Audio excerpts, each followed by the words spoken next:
¿Cómo están, hermanos? Gusto de verlos, gusto de saludarlos.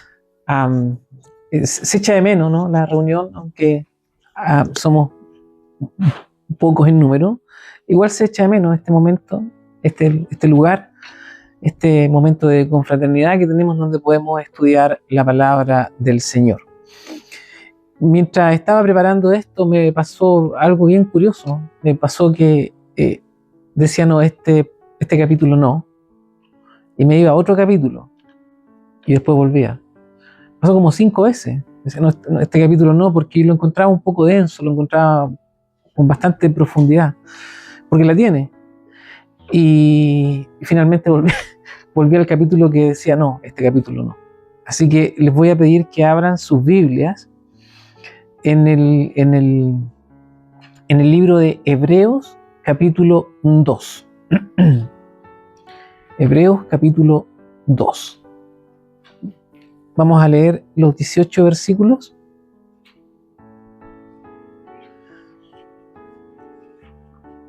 Y hoy día nos corresponde en rigor la pregunta el domingo número 6 del Catecismo de Heidelberg, y eso es lo que vamos a estudiar. ¿Ya? Hebreos capítulo 2, versículo 1 en adelante. Por tanto, es necesario que con más diligencia atendamos a las cosas que hemos oído, no sea que nos deslicemos.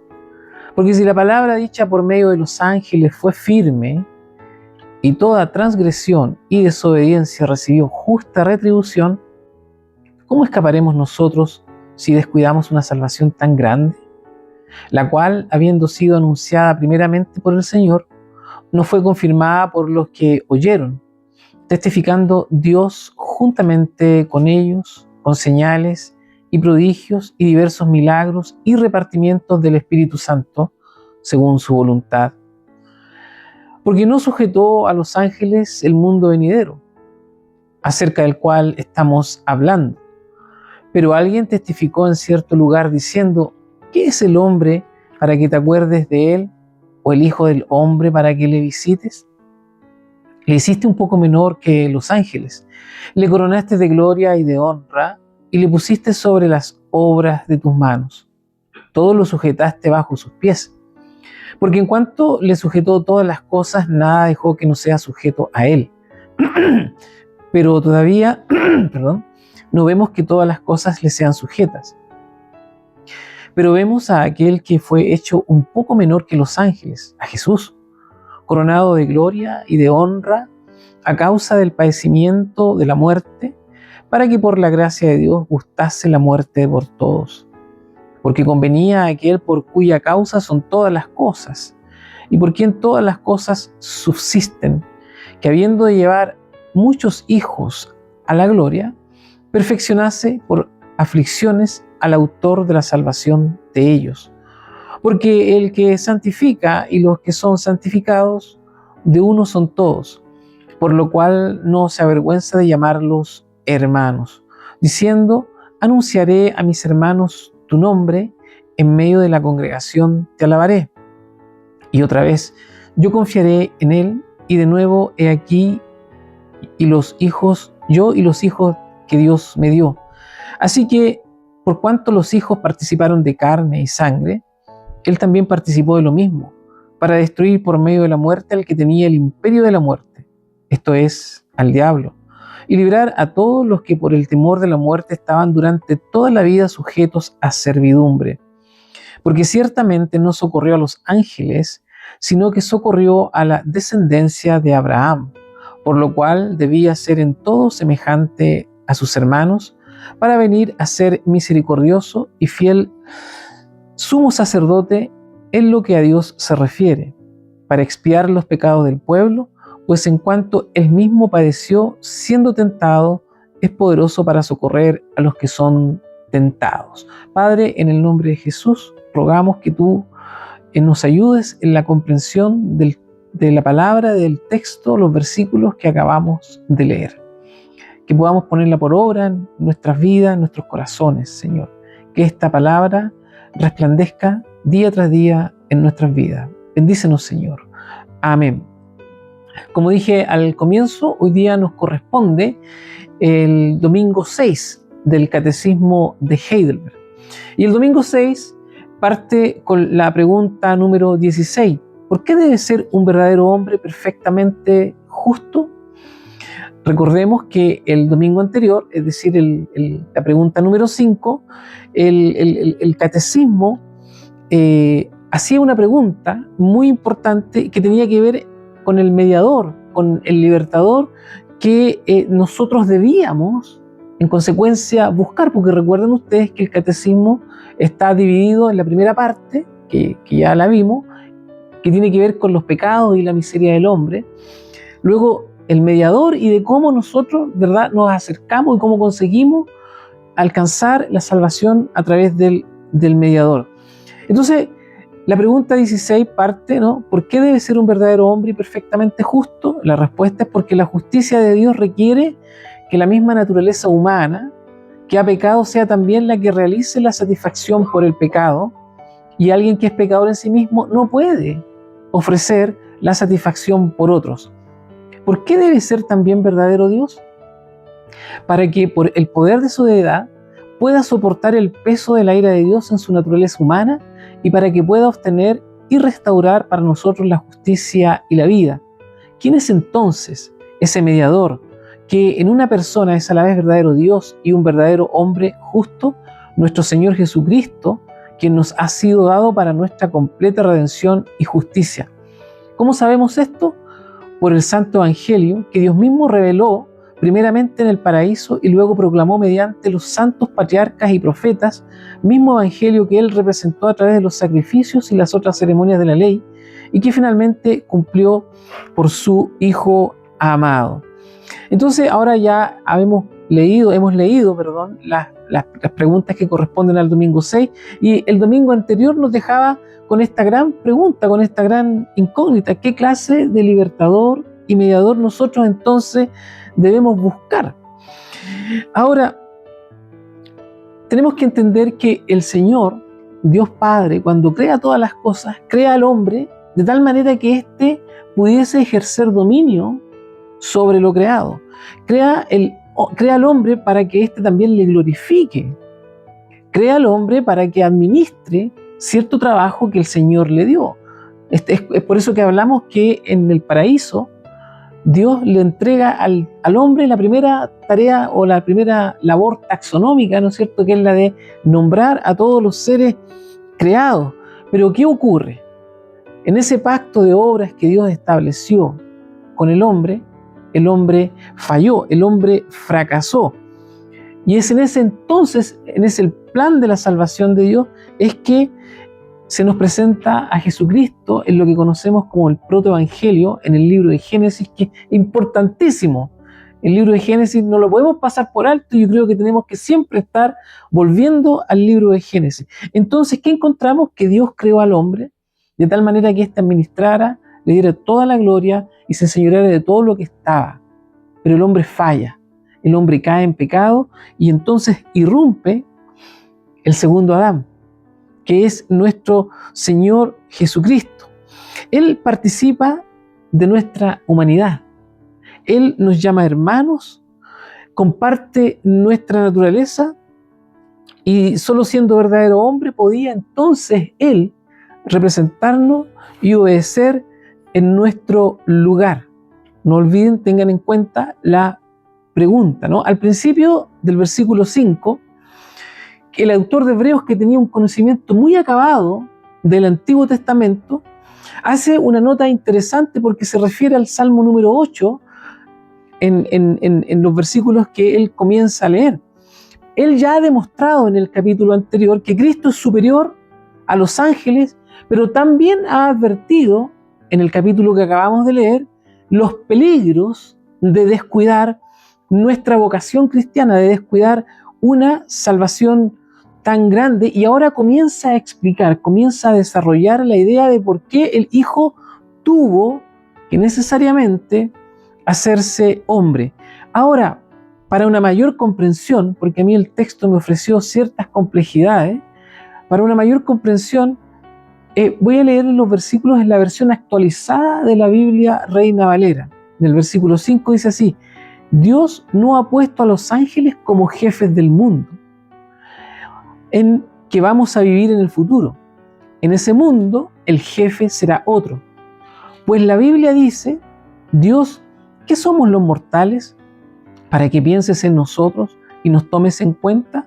Nos creaste casi iguales a los ángeles, nos trataste como a reyes, nos diste plena autoridad sobre todo lo que hiciste, nos diste dominio sobre toda tu creación. Y si Dios le dio dominio sobre toda la creación, eso quiere decir que nada de lo creado quedaba fuera de su gobierno.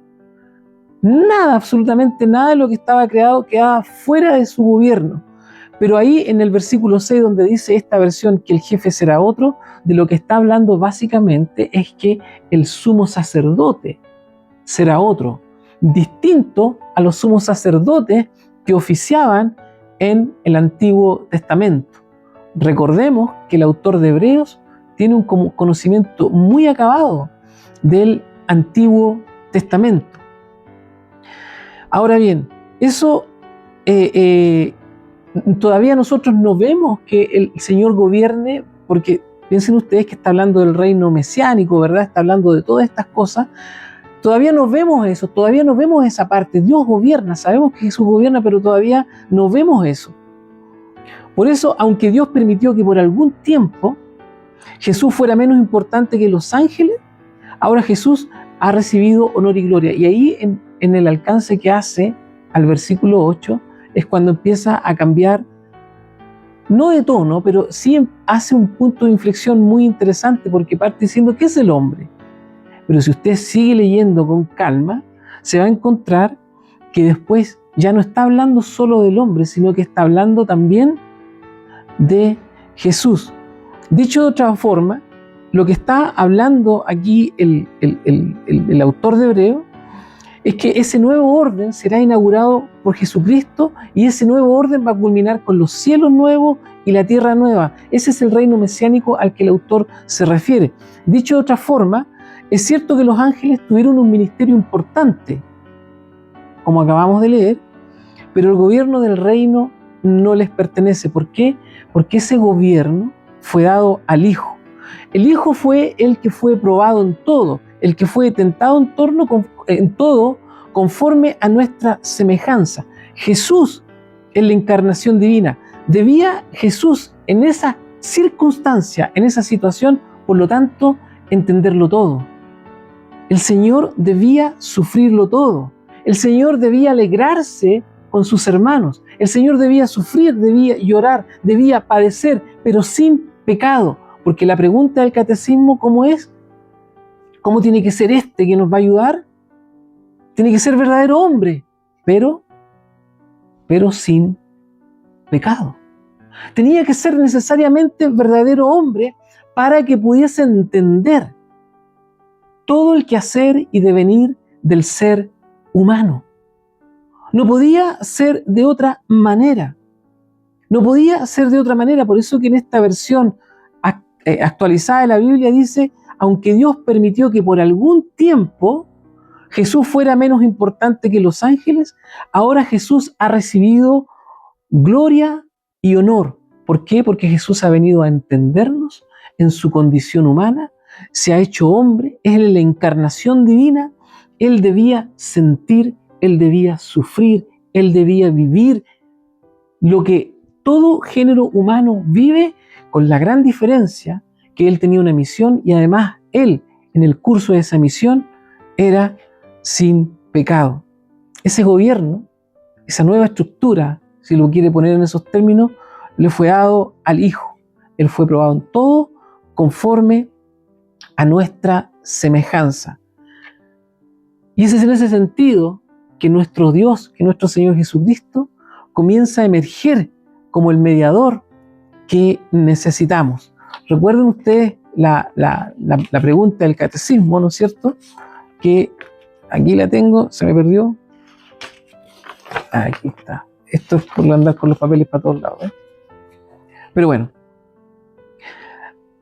Entonces decimos que nuestro Señor necesariamente debía tener tomar la forma de hombre para entendernos en nuestras debilidades. Ahora, si se hubiese quedado ahí el Señor, no hubiera pasado nada. Algo muy importante, no solo tenía que ser verdadero hombre, también tenía que ser verdadero Dios. ¿Por qué tenía que ser verdadero Dios?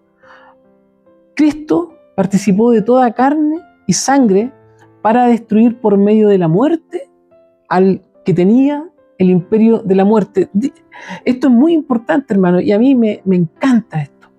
Él era verdadero hombre y podía entendernos, pero también era verdadero Dios, porque solo siendo verdadero Dios podía soportar el peso del castigo que le correspondía sufrir al hombre. No existía forma de que el hombre pudiese soportar el peso de la ira de Dios, el peso del castigo de la Dios por el pecado cometido. De tal manera que Jesús, siendo hombre y también siendo Dios, podía plenamente satisfacer la ira de Dios y soportar todo el peso del castigo que nos correspondía a nosotros. ¿Era verdadero hombre? Claro. ¿Era verdadero Dios? Por supuesto, porque solo así podía Él obtener la victoria que nosotros necesitamos.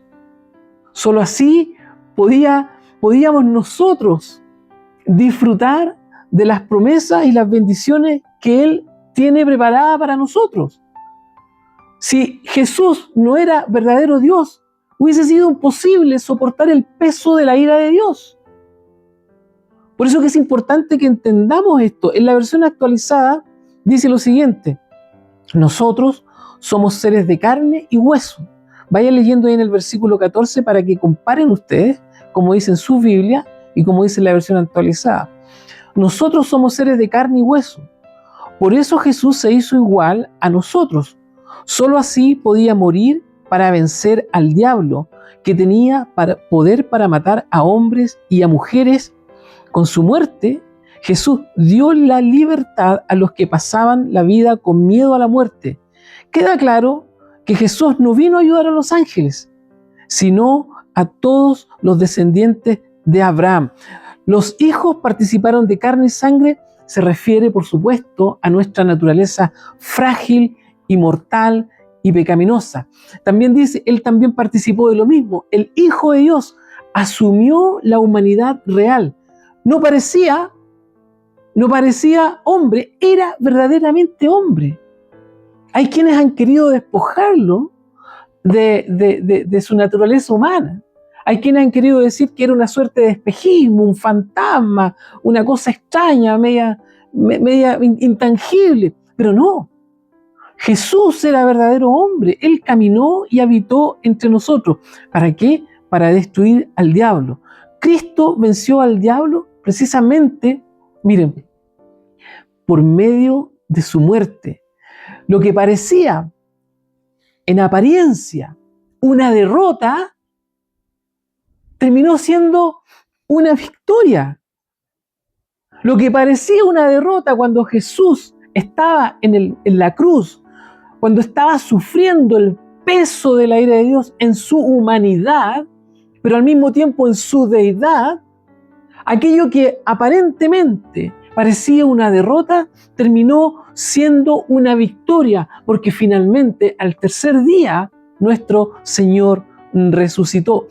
Es como una paradoja, una hermosa paradoja. Cristo derrotó la muerte muriendo. Por eso es que nosotros hoy día tenemos vida. Por eso es que hoy día nosotros tenemos esperanza.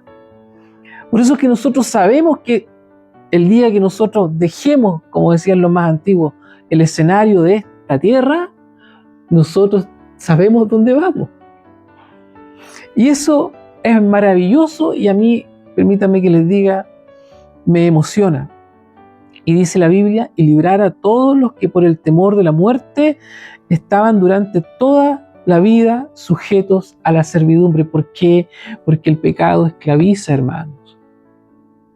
El pecado trae culpa, el pecado trae dolor, el pecado trae miseria, el pecado no es indolente, el pecado deja huella, pero nuestro Dios, humanado, la encarnación divina, ese que se hizo hombre por nosotros, que caminó con nosotros, que sintió hambre, que pasó necesidad, que fue tentado por el mismo diablo, ese le puso el pie encima en la cruz al enemigo de nuestras almas y nos libró de la culpa del pecado y librar a todos los que por el temor de la muerte estaban durante toda la vida sujetos a servidumbre. Cristo libera de esa esclavitud. Nosotros seguimos muriendo físicamente, seguimos envejeciendo. Y a mí me gusta mucho la expresión en inglés porque en español nosotros decimos ¿cuántos años tienes? En inglés, si uno lo traduce literalmente, es ¿cuán viejo eres? Y en efecto, desde el primer día de nacido, nosotros nos vamos siendo más jóvenes, vamos siendo más viejos, vamos envejeciendo. Los que ya pasamos los 50, como que cada mañana nos despertamos con un dolor nuevo. A ver, ¿qué me duele hoy día? ¿Ah? Nuestro cuerpo se va deteriorando, nuestro cuerpo va muriendo físicamente, pero ya no vivimos bajo el terror de la muerte. Ya no vivimos con ese miedo. ¿Saben por qué? Porque Cristo venció la muerte. Cristo venció la muerte. Por eso no tenemos miedo a morir. Sabemos que esta vida es una transición a algo mejor. Nuestro Dios es verdadero hombre, fue verdadero hombre y es verdadero Dios. Siendo verdadero hombre podía entender a cabalidad lo que pasa con su creación, con el género humano. Y siendo verdadero Dios podía soportar el peso de la ira de Dios Padre que nos correspondía soportar a nosotros. Pero como ninguno de nosotros es justo, alguien debió asumir ese lugar. Alguien debió asumir ese lugar. El Señor tomó nuestra naturaleza para rescatarnos. Él no vino a salvar a los ángeles caídos. ¿Se dan cuenta? Con la rebelión que se da en el cielo, se produce un destierro, una expulsión de ángeles, ¿no? Pero Él no vino por ello. Él vino por nosotros. Él vino por cada uno de nosotros. Vino a salvar a su pueblo, a su iglesia. Y cuando la Biblia habla de la descendencia de Abraham en los versículos que leímos, no se limita solamente a los judíos. Se habla de nosotros también. Porque nosotros en un sentido sí somos descendientes de Abraham porque pertenecemos a Cristo, porque Él venció la muerte. Él venció la muerte. Él es verdadero hombre y verdadero Dios.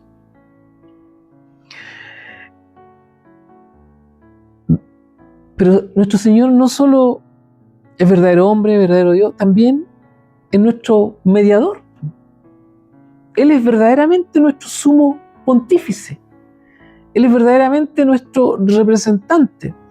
Y a propósito de eso, me acuerdo de John Texel, con quien Martín Lutero debatía por la venta de indulgencias que llevaban el sello papal. La indulgencia era la compra del perdón y unos cuantos años acá fuera del purgatorio, etcétera, etcétera. Y tenía el sello papal y el sello papal suponía representar a Cristo. Y partía Texel, ¿no es cierto?, allá en Alemania y cuando la moneda en el cofre suena, irá el alma saltando purgatorio fuera. Y vendía y vendía y vendía cosas. El Papa, en un sentido, la indulgencia, al tener el sello papal, en un sentido, asumía ser ese mediador, ese que representaba al Señor en la tierra. Pero a través de la Escritura, en los versículos 17 y 18, nosotros entendemos que el mediador no es un hombre como nosotros.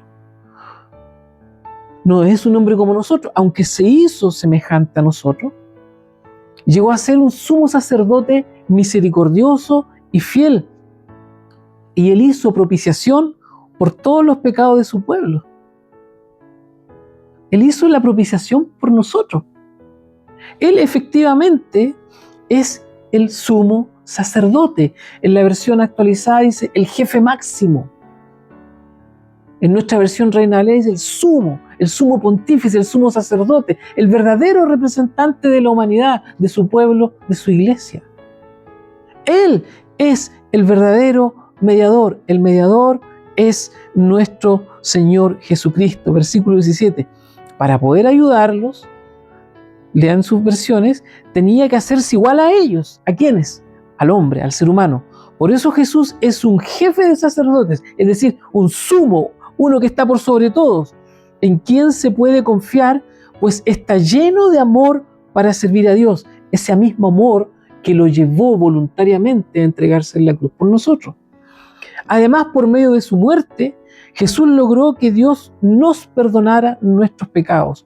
Y como Jesús mismo sufrió y el diablo le puso trampa, recuerden que el diablo lo tentó, lo llevó para allá, le ofreció esto y lo otro, para hacerlo pecar. Ahora, cuando el diablo nos pone trampa, es decir, cuando nosotros nos tienta, Jesús puede ayudarnos a nosotros, porque Él nos entiende. Él caminó con nosotros. Él vivió con nosotros. Él entiende mejor que nadie tu pesar, tu malestar, tu alegría. Él sabe cuando pecas. Él sabe cuando somos negligentes. Él nos conoce enteros, hermano. Él nos entiende. Debía ser en todo semejante a sus hermanos. No significa que Jesús compartiera nuestro pecado, sino que asumió una humanidad verdadera, tuvo cuerpo, alma, emociones, cansancio, dolor, fue probado y sin pecado. Esa, hermanos, es la base de la doctrina de la encarnación. El mediador debía pertenecer verdaderamente a la raza humana para representarla. Como dije antes, verdadero vicario, verdadero pontífice, verdadero sumo sacerdote. Un vicario es alguien que actúa en representación del otro. Y eso hizo nuestro Señor para venir a ser misericordioso y fiel sumo sacerdote. Y aquí el escritor de Hebreos comienza a desglosar la figura del sumo sacerdote que él tiene muy presente por todo lo que pasaba en el Antiguo Testamento. Y cuando dice que es fiel, no es que simplemente sea fiel la gente inmediatamente dice fiel a nosotros. No es tan así. Sí, es así, pero fiel porque cumplió fielmente la voluntad del Padre. Esa es la idea. Esa es la idea. Por amor a su pueblo, a su iglesia. Y llevó a cabo la obra de la redención sin fallar. Como sacerdote, el Señor, Cristo, representa al pueblo delante de Dios. Para expiar, en los versículos que leímos, los pecados del pueblo. Es decir, hacer expiación, no propiciación, quitar la culpa mediante un sacrificio que satisface la justicia de Dios. Él mismo, dice la Biblia, padeció siendo tentado. Las tentaciones de Cristo fueron reales. Experimentó oposición, sufrimiento y el dolor mismo, el hambre, el rechazo, la humillación. Ataque de Satanás. Sin embargo, permaneció perfectamente obediente como fiel representante de una humanidad caída a la cual Él redimió, pero además como Dios encarnado para poder llevar a cabo la misión que tenía que cumplir. Y es poderoso, dice, ¿para qué? Para socorrer.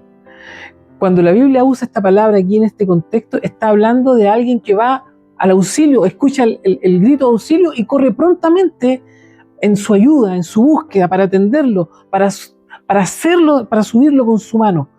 De eso se trata. Como cuando una madre escucha la voz del hijo o de la hija que está en problemas, ¿qué hace una mamá? Corre, deja todo lo que está haciendo para ir en ayuda del hijo o de la hija que está en problemas. Y cuando la Biblia dice que es poderoso para socorrer, está diciendo eso, que Él está presto para socorrer. Pero más que eso, no se quede con la idea de aquel que extiende la mano para salvarlo mientras usted está teniendo un problema. Es más que eso, sino que dice que se viste para socorrernos se viste de nuestra humanidad. Esa es la idea. Para socorrernos se hace parte de nosotros. Cristo no solo tiene compasión, sino que interviene a favor de los suyos, haciéndose parte de ellos. Haciéndose parte de ellos. Hermanos, ya voy a ir concluyendo. Nosotros tenemos un mediador que es verdadero hombre, verdadero Dios, y que puede entendernos a cabalidad y ayudarnos en medio de nuestras dificultades. Fíjense que el libro de Hebreos también dice que debemos acercarnos a Él confiadamente, al trono de la gracia de Dios. ¿Para qué? Para alcanzar el oportuno socorro o el auxilio. Y la figura es muy interesante ahí porque en la antigüedad solo aquellos que tenían cierta relación, cierta cercanía con la realeza podían efectivamente acercarse al príncipe, al rey, al primer ministro, lo que fuera. Solamente aquellos que tenían esa cercanía podían hacer. Pero aquí el Señor nos invita a nosotros. Nos invita a nosotros porque nosotros, por medio del sacrificio del Señor, por medio de su obra, hemos ganado esa cercanía. Por eso que podemos acercarnos confiadamente al trono de la gracia para alcanzar socorro. Ahora, palabras finales. Cuando leímos el capítulo, nos encontramos con unos versículos bastante interesantes y dice: por tanto es necesario que con más diligencia atendamos a las cosas que hemos oído, no sea que nos deslicemos. Recuerden ustedes que el autor de Hebreos está pensando, ¿verdad?, en el rescate, en el Antiguo Testamento, tiene en mente todo lo del Antiguo Testamento, las ceremonias. Porque si la palabra dicha por medio de los ángeles fue firme y toda transgresión y desobediencia recibió justa retribución, ¿cómo escaparemos nosotros si descuidamos una salvación tan grande, la cual, habiendo sido anunciada primeramente por el Señor, nos fue confirmada por los que oyeron, testificando Dios juntamente con ellos, con señales y prodigios y diversos milagros y repartimientos del Espíritu Santo según su voluntad? Acabamos de entender que para que hoy día nosotros estemos en este lugar, en el principio, cuando fallamos, alguien decide voluntariamente hacerse parte de nosotros. Y de la única manera que podía soportar el peso de la ira de Dios era siendo también Dios. No había otra forma.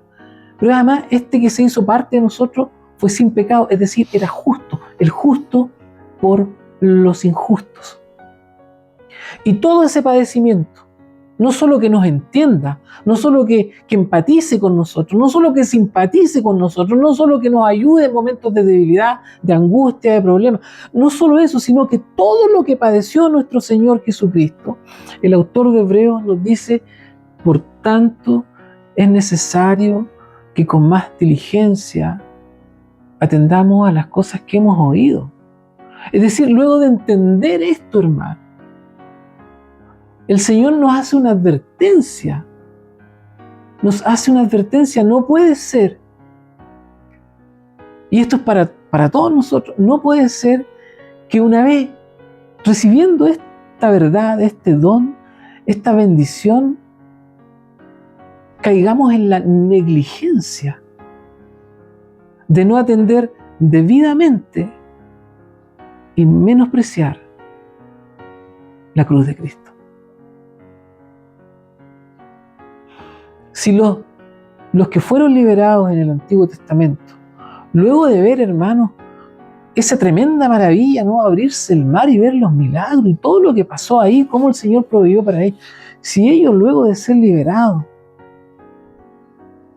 comenzaron a quejarse, estábamos mejor allá con los egipcios, comiendo ajito, cebolla, unas poquitas verduras. Estábamos mejor siendo esclavos.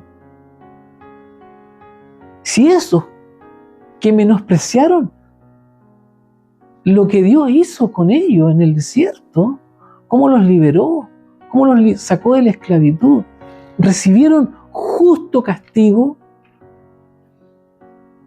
que queda para aquellos que entendemos esto. No estamos hablando de perder la salvación. No estoy hablando de eso, sino que el énfasis aquí es a no ser negligentes. No podemos nosotros no descuidar este don. Es como una pregunta retórica. ¿Entienden lo que pasa? Dios, sumo sacerdote, oh, fantástico, genial. Dios que se hizo hombre por nosotros, verdadero hombre, verdadero Dios. Es increíble lo que aquí ocurre. Pero ¿por qué entonces somos negligentes? Y esa es la advertencia que nos hace el escritor de Hebreos. ¿Has entendido todo esto? ¿Lo hemos entendido? Entonces no seamos negligentes. Veíamos antes del receso, cuando la Biblia habla en Mateo de busca primero, no es que signifique poner esto en un orden cronológico, sino que darle la importancia de vida, que sea esto tu prioridad. Y desde entonces que eso me ha estado dando vuelta, y quizás por eso estaba un poco reacio de usar este texto, porque igual a uno le habla, ¿no? Igual a uno le habla. Hermano, acerquémonos al Señor. Confiadamente. Al trono de la gracia del Señor. Y allí alcanzar el socorro que necesitamos. Si hasta ahora hemos sido negligentes, la invitación que el Señor nos hace es esa. Acerquémonos. Vamos. Y Él está ahí para socorrernos. Y un socorro que no tiene que ver solo con levantarnos con su mano y sacarnos del peligro, sino que tiene que ver con meterse con nosotros, empatizar, vestirse de nosotros. Él ya lo vivió. Y sin duda puede ayudarnos. Porque este Dios es nuestro mediador, Dios hombre, justo, santo, hombre perfecto y perfecto Dios. Que el Señor nos bendiga.